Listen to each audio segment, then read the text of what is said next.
Bienvenue dans cette nouvelle capsule consacrée à la correction du TP, la plus grande balançoire du monde. On recherche dans ce TP quelle est la valeur maximale de la vitesse que peut avoir l'alpiniste lorsqu'il va passer sous la Corona Arch. Pour commencer, on demande de compléter le schéma en indiquant la valeur des altitudes YK et YB de l'alpiniste au point A et au point B. Alors il faut bien constater qu'on a d'abord placé un repère au IJ et on a placé le centre de ce repère à la position la plus basse de ce qui va symboliser l'alpiniste, à savoir ici cette bille. Donc d'après la ressource numéro 1, l'alpiniste réalise une chute libre de 30 mètres. On en déduit donc que AB ici vaut 30 mètres.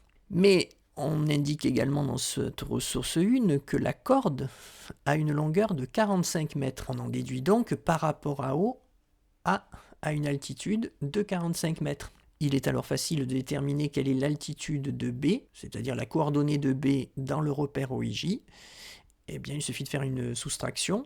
30 est la distance AB, 45 est l'altitude de A, 45 moins 30, nous obtenons donc 15 mètres pour l'altitude de B. Appliquez le théorème de l'énergie cinétique entre les points A et B pour déterminer la vitesse de l'alpiniste au point B, noté VB, et on exprimera le résultat en km/h.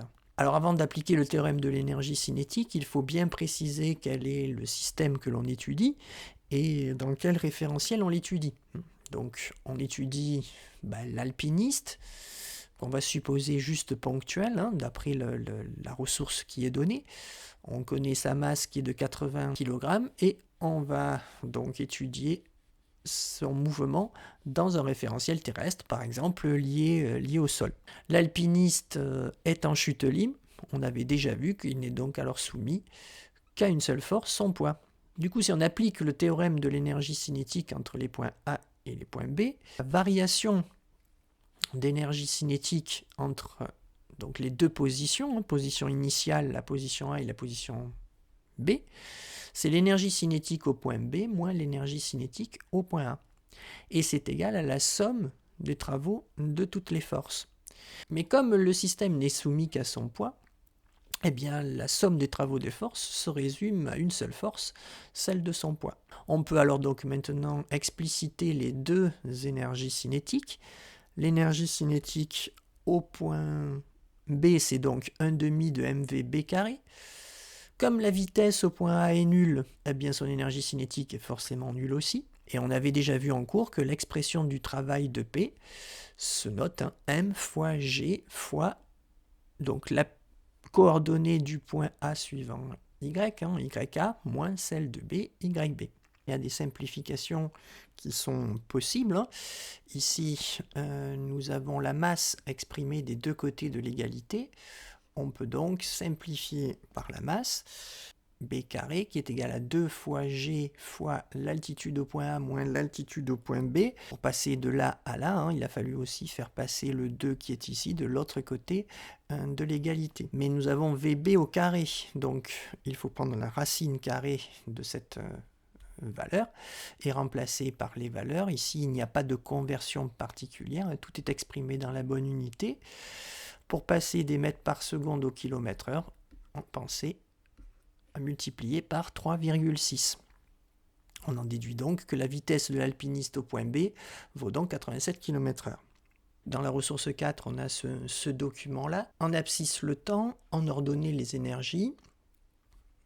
À t égale 0, notre système est au point A. Donc, le point A, c'est ce qui se passe ici. Notre système chute, et on peut donc considérer que par ici, nous avons donc le point B.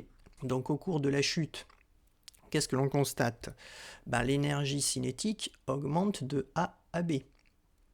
Ce qui est normal puisque la vitesse du système augmente. L'énergie potentielle de pesanteur, c'est une énergie qui est liée à la position d'un objet par rapport au centre de la Terre, donc qui dépend de l'altitude, et on constate évidemment lors de la chute que l'énergie potentielle de pesanteur, elle, diminue. Alors l'énergie mécanique, c'est la nouveauté de ce chapitre. L'énergie mécanique est définie comme étant la somme de l'énergie cinétique plus l'énergie potentielle de pesanteur. eh bien on constate que cette énergie mécanique reste à peu près constante tout au long de la chute. Alors on peut supposer donc que la diminution d'énergie potentielle de pesanteur provient d'une transformation de cette énergie en énergie cinétique qui, elle, augmente. Du coup, la somme des deux, eh bien, c'est constant. Alors, on cherche maintenant à calculer l'énergie mécanique de l'alpiniste au point A. Par définition, l'énergie mécanique au point A, ça va être égal à l'énergie cinétique au point A plus son énergie potentielle de pesanteur. Donc chaque fois que l'on veut déterminer une énergie mécanique, ce qu'il faut penser à faire, c'est bien repérer ici au point A et au point B ce que l'on connaît sur la vitesse au point A, son altitude, et de même au point B, la vitesse du point B et son altitude. Et c'est à partir de ces 4 valeurs que l'on peut arriver à résoudre tous les problèmes. Donc ici au point A, ce que l'on connaît du point A, c'est sa vitesse, puisqu'on sait qu'elle est nulle. Donc on en déduit que son énergie cinétique, forcément, est égale à 0. Par contre, le point A a une altitude, YK. Donc son énergie mécanique sera égale à l'énergie potentielle de pesanteur au point A à cette altitude-là.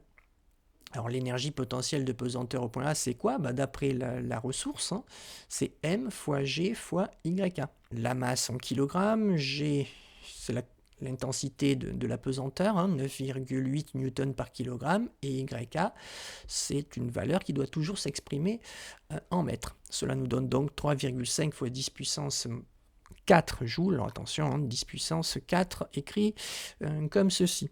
Donc l'énergie mécanique au point A est égale à la somme de son énergie cinétique plus l'énergie potentielle de pesanteur.